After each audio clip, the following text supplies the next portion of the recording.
Karena bagi saya ini orang ini sudah nggak layak lagi dihadapin dengan lemah lembut. Sudah seringkali isi ceramahnya itu menyebarkan api. Dan saya ambil kesimpulan bahwasanya Somad ini dia hanya mengetahui Islam kulitnya aja. Dia cuma bermodal berbahasa Arab. Tak dikasih dosa sampai kiamat, orang sudah mati dikirimin dosa terus. Kan serem. Hukum itu terkena di saat kita masih hidup. Dia hanya menuhankan hawa nafsunya saja. Dan saya mulai katakan ini hari apa? Somad tidak mengenal Al-Quran. Ya, ada orang nanya sama saya, Habib, gimana pandangan Habib tentang Ustadz Abdul Somad? Ya, Ustadz Abdul Somad. Ya, anjuran saya tonton videonya sebanyak mungkin. Ya, download, bagikan, sebarluaskan. Itu orang pinter, insya Allah orang soleh. Itu orang pinter, cerdas itu. Termasuk orang yang IQ-nya tinggi. Masuk orang pilihan. Untung Indonesia punya orang-orang seperti beliau. Ya beruntung. Maka ada videonya, bantu di-share. Ajak orang untuk nonton. Biar Islam ini semakin bagus. Ya kalau ada ulama-ulama yang bagus, ya kita harus sampaikan ini orang bagus, ini orang baik. Ikuti ajarannya. Tegas orangnya dan ilmiah.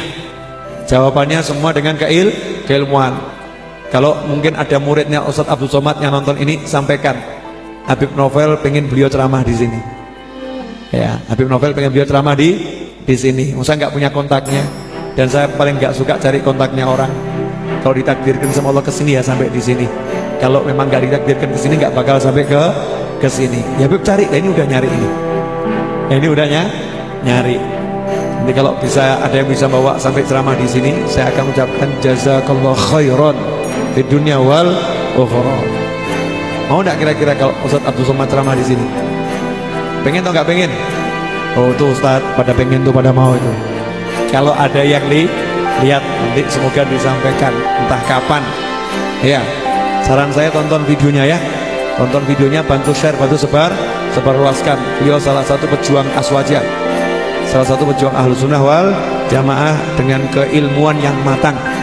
Dengan keilmuan yang matang. Biar orang tahu kalau kita punya orang alim yang banyak. Saya nggak melihat Somad ini, saya nggak panggil Ustadz, Pak. Seorang yang ahli Islam, enggak. Dia berkarakter primitif begini. Kenapa saya bilang primitif? Umur Islam ini sudah 1400 tahun yang lalu. Kok masih berputar-putit urusan yang begini? Dan saya ambil kesimpulan bahwasanya Somad ini dia hanya mengetahui Islam kulitnya aja. Dia cuma bermodal berbahasa Arab. Atau mungkin dia dulu di Mesir kuliah, apa benar saya nggak tahu. Kalau dia lulusan Azhar, saya meragukan. Saya ketemu banyak alumni Al-Azhar, pemikirannya itu humanis, modern, dan pandangan Islam itu rahmatan lil alamin. Satu-satunya perguruan tinggi Al-Azhar itu yang menampung semua madhab. Tidak ada bahasanya seserampangan seperti Somad ini. Ini cuma modal berbahasa Arab. Ya banyaklah kalau orang bahasa Arab. TKW dari Saudi juga semua bahasa Arab. Cuma TKW pulang ke Indonesia nggak mau jual agama. Dia nggak mau nih, bisa aja dia mau jadi bisa bahasa Arab kok. Lah kalau saya lihat Somadnya apa? Yang dia sampaikan tuh bahasannya semua ngarang. Nggak boleh sembarangan. Sekarang banyak bener, gampang aja kafir-kafirin. Aneh heran, sekelas Imam Al-Haramein aja nggak bisa. Apalagi mereka yang kuncur-kuncur kotaki. Enak aja yang kafir-kafirin. Apalagi masalah fatwa, masalah video, Allah lebih sembarangan lagi jawabnya. Biasanya Ustaz TV sebagian tuh.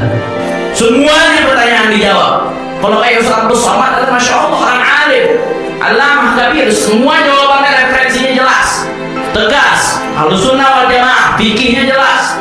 Tapi ada sebagian jawab seenaknya aja, seenak mudahnya. Kalau kata orang Betawi, Imam Malik jangan pernah gengsi untuk jawab nggak tahu. Ini buat ustadznya dan buat jamaahnya, jangan pernah ngeremehin ustadz yang jawab nggak tahu. Kadang zaman sekarang ustadz mau jawab Allahu a'lam, jamaahnya ngeremehin aja, ustadz bego nih. Ada kayak begitu. Ustadz nggak tahu. Bagaimana jadi ustadz? Imam Malik, guru Imam Syafi'i, pernah ditanya tentang 48 masalah. 48 masalah kurang lebih, ini disebutin sama Imam Al-Khattabi dalam Syarah Waraqat Muqaddimah. 48 masalah Imam Malik ditanya, 36 dari 48 beliau jawabnya apa? Wallahu a'lam. Dipending dulu. Ini Imam Malik, gurunya Imam Syafi'i, Imam Darul Hijrah. Beliau yang muassis madhab Imam Malik, perintis di madhab Imam Malik, kurang alim apa? Ditanya 48 masalah, beliau jawab cuma 36 masalah. Cuma jawab 12 masalah. Sisanya jawabnya wallahu a'lam. 36 masalah beliau jawab wallahu a'lam, dipending dulu.